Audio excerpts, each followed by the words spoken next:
बिस्मिल्लाहिर्रहमानिर्रहीम अस्सलामु अलैकुम वरहमतुल्लाहि वबरकातुहू। मरियम वॉइस चैनल में आपको खुशामदीद। नाजरीन, आज हम बात करेंगे हज़रत इब्राहीम को आग में जलाने के बारे में। कफ़ार ने आपस में मशवरा करके कहा कि हज़रत इब्राहीम अलैहिस्सलाम को जला दो। अगर अपने खुदाओं की मदद करनी है तब हमारे खुदाओं की इज़्ज़त बाकी रहेगी। और इस बात पर सब ने इत्तफ़ाक़ कर लिया। जब इनसे कोई जवाब ना हो सका तो जलाने का मंसूबा बनाया। सब ने आपस में यही मशवरा किया कि हज़रत इब्राहीम अलैहिस्सलाम को आग में डालकर कत्ल कर दो ताकि हमारे इन खुदाओं की इज़्ज़त हो जाए। इस बात पर सब ने इत्तफ़ाक़ कर लिया। फिर एक बहुत बड़ा और गहरा गड्ढा खोदा और लकड़ियों से उसे पुर करके इसमें आग लगा दी। रोए ज़मीन पर इतनी बड़ी आग ना इससे पहले देखी गई और ना इसके बाद। इस गड्ढे को पुर करने के लिए बीमार औरतें नज़र मानती तो वो भी इस गड्ढे में लकड़ियां डालती। आग लगाने के बाद आग के शोले आसमान से बात करने लगे। परिंदे वगैरह ऊपर से क्या बल्कि दूर दराज से भी उड़ कर ना गुजर सकते थे। आग तो जला दी, लेकिन अब खलीलुल्लाह को आग में किस तरह फेंके, सब हैरान परेशान हो गए। आखिर एक फ़ारसी अरबी जिसका नाम हैज़न था, इसने मशवरा दिया कि एक मंजनीक तैयार कराई जाए और इसमें खलील खुदा को बैठाकर झूला झुलाकर फेंक दिया जाए। चनाचे ऐसा ही किया। रवायत की गई है कि इस हैज़न को इस वक्त परवरदिगार आलम जल्ला जलाला ने ज़मीन में दंसा दिया, जो ज़मीन में क़यामत तक दंसता रहेगा। जिस वक्त अल्लाह तबारक ताला के खलील अलैहिस्सलाम को मंजनीक के ज़रिए इस आग के समंदर में फेंके गए तो सब आसमान के फ़रिश्ते बल्कि ज़मीन व आसमान और सब इन में रहने वाली मखलूक चीख उठी, या रब, आपके खलील पर क्या गुज़र रही है। अल्लाह तबारक ताला ने सबको फरमाया कि तुम सब हज़रत इब्राहीम अलैहिस्सलाम की मदद करो। फ़रिश्तों ने मदद करने के लिए हज़रत इब्राहीम अलैहिस्सलाम से इजाज़त मांगी तो हज़रत इब्राहीम अलैहिस्सलाम ने जवाब दिया कि मुझे अल्लाह ही काफ़ी है और वो मेरा हाल देख रहा है। हज़रत जिब्राईल अमीन ने अर्ज़ की कि आपको मेरी मदद की ज़रूरत है। हज़रत इब्राहीम अलैहिस्सलाम ने जवाब दिया कि हाजत तो है मगर आपसे नहीं, अल्लाह तबारक ताला से है। तो परवरदिगार आलम जल्ला जलाल ने बराह रास्त आग ही को हुक्म दिया। सुबहान अल्लाह। जानवरों का आग बुझाना।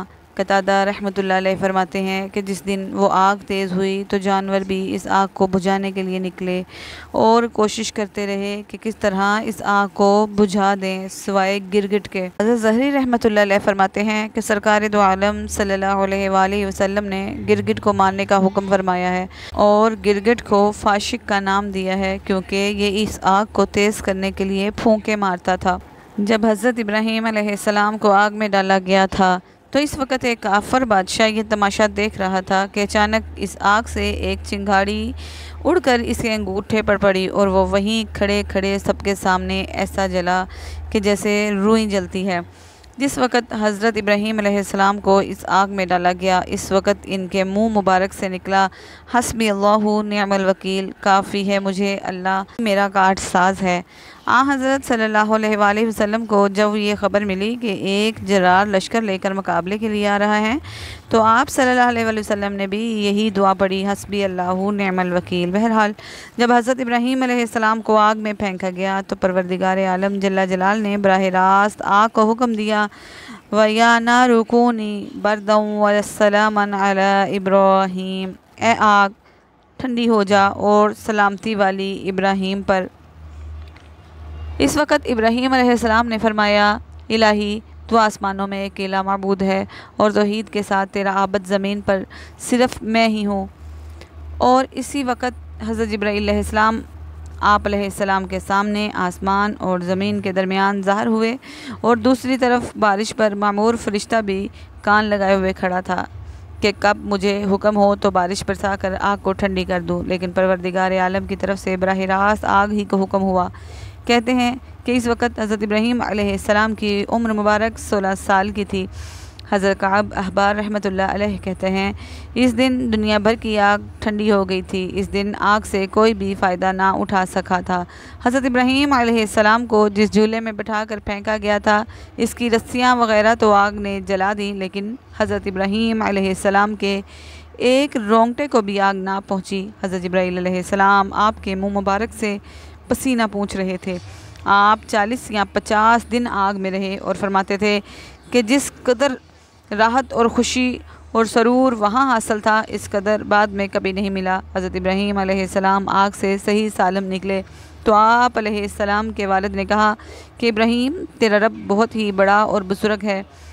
अबू हुरैरा रज़ी अल्लाह ताला अन्हु फरमाते हैं कि हज़रत इब्राहीम अलैहिस्सलाम के वालिद ने सबसे अच्छा कलमा यही कहा था। हज़रत इब्राहीम अलैहिस्सलाम को आग में फेंका गया तो फ़रिश्तों ने हज़रत इब्राहीम अलैहिस्सलाम के बाजू को पकड़कर नहायत आराम से बैठाया। इस वक्त रज़वान फ़रिश्ते ने खलअत फ़ाखरा आप अलैहिस्सलाम को पहनाया और हज़रत इब्राहीम अलैहिस्सलाम के इर्द गिर्द गिले रहमान और सब्ज़े और शगुफ़ों का अजीब व गरीब बोस्तान बना दिया और शीरें चश्मा वहाँ जारी हुआ। हज़रत इब्राहीम अलैहिस्सलाम पर परवरदिगार आलम जल्ल जलाल का फ़ज़ल करम हुआ। हज़रत इसराफ़ील अलैहिस्सलाम हर सुबह शाम खुदा के हुक्म से लजीज़ किस्म के ताम पहुँचाते। कमाल खुशी और बेगमी का वक़्त गुज़रता रहा।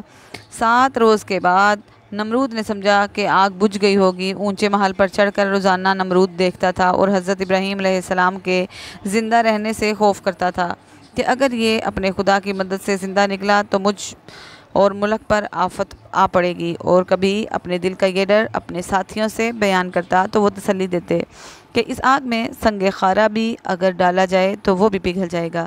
एक दिन नमरूद ने बड़े गौर से अपने महल पर से देखा कि हज़रत इब्राहीम अलैहिस्सलाम के इर्द गिर्द उम्दा गुलिस्तान है और चश्मा शीरी जारी है।